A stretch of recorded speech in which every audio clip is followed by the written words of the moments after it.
এই মুহূর্তে আমি দাঁড়িয়ে আছি হুগলি জেলার গোঘাট থানার অন্তর্গত ঠিক বদনগঞ্জ থেকে কামারপুকুর যাওয়ার রাস্তা বা কামারপুকুর থেকে বদনগঞ্জ যাওয়ার রাস্তার মধ্যখানে যে তারাহাট যে বাস স্টপেজ পড়ে ঠিক তার পরেই যে সত্যপীরতলার ঠিক আমার যে পেছনের দিকে পুকুরটি দেখানো হচ্ছে, পুকুরের পাড়ে আজ একটি আগ্নেয় অস্ত্র পাওয়া যায়। এই অস্ত্র পাওয়া যাওয়ার পর গ্রামবাসীরা সিভিক ভলেন্টিয়ার্সদের খবর দেন এবং তারা সরাসরি থানায় খবর দেন। থানা থেকে পুলিশ আসেন এবং অস্ত্রটি উদ্ধার করা হয়।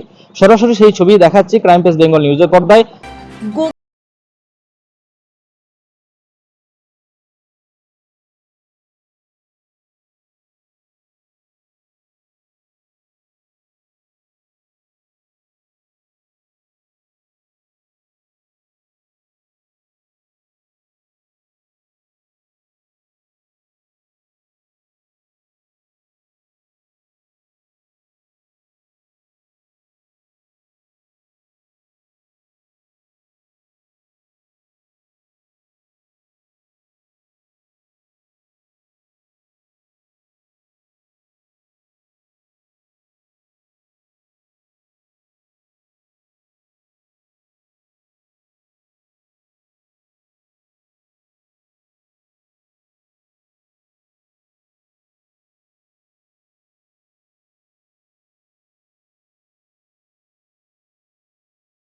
তারাহাট বাবা সত্যপীরতলার এই রাস্তার গায়ে যে বাবা সত্যপীরতলা আছে কামারপুকুর বদনগঞ্জ রুটে, সেই সত্যপীরতলার রাস্তার দক্ষিণ গায়ে একটি পুকুর আছে, ফাঁকা জায়গায়। পুকুরটির নাম রায়ের চক।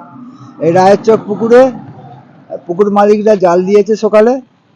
সেই জাল দিতে গিয়ে জাল যখন মাছ ধরা শেষ হয়ে গেছে, জালটা যখন শেষকালে ধোয়ার কাজ করছে, কোচালার কাজ করছে, কয়লানোর কাজ, তখন একটি বন্দুক জালে আটকে যায়। ওরা পুকুর পাড়ে ফেলে দিয়ে চলে যায়। তারপর যে আমাকে খবর দেয়, আমি খবর পেয়ে এখানকার যে স্থানীয় বিজেপি নেতৃত্ব তাদেরকে খবর দিই এবং যারা সিভিক আছে গ্রামের, সুমন্ত ঘোষ যার ডাকনাম পুটে, এবং মনসা আমাদের যে আছে অঞ্চলের, তাদেরকে খবর দিই। তেনারা থানার সঙ্গে যোগাযোগ করে থানার বাহিনী নিয়ে এসে এদিকে রেস্কিউ করেছেন। রেস্কিউ করে এখন থানা কি পদক্ষেপ নেয় সে অপেক্ষায় আমরা পুকুর পাড়ে দাঁড়িয়ে আছি, কামারপুকুর বদনগঞ্জ রাস্তার গায়ে। আপনার নাম? আমার নাম রামমোহন চক্রবর্তী, আমি তারাহাট জনকল্যাণ সমিতির সম্পাদক। সকালবেলা পুকুর মালিক জাল নামিয়েছিল পুকুরটাতে, হঠাৎ দেখা গেল জাল তোলার সময় জালের ভিতর থেকে একটা পিস্তল উঠে এসেছে। সেই পিস্তলটা পেয়ে এবার পুকুর মালিক দেখে পিস্তলটিকে আড়াই তুলেছে।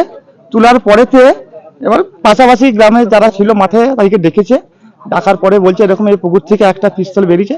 সেই সত্যতে এবং আমাদের যে লোকাল বিজেপি নেতৃত্ব আছে ওনাদেরকেও খবর দিয়েছে এবং লোকাল থানাতে, পুলিশ থানাতে আমাদের সিভিক ভলেন্টিয়াররা গ্রামে ছিল, ওদিকে জানানো হয়েছে, ওনারা পুলিশকে ফোন করে দিয়েছে। আর পিস্তলটি উদ্ধার হয়েছে দেখছি।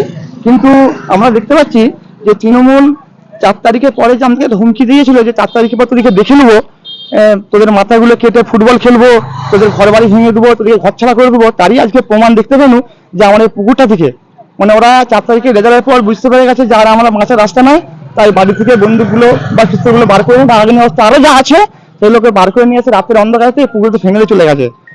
ওরা দেখেছে চলে গেছে, আজকে তারই প্রমাণ পাওয়া গেল।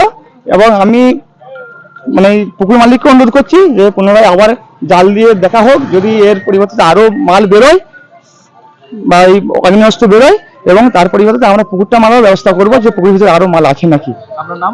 আমার নাম রাজীব ভান্ডারী, আমি একজন বিজেপির কর্মী। হুগলি জেলার গোঘাট থানার অন্তর্গত তারাহাট থেকে কৃষাণু গাঙ্গুলির report, crime press Bengal news.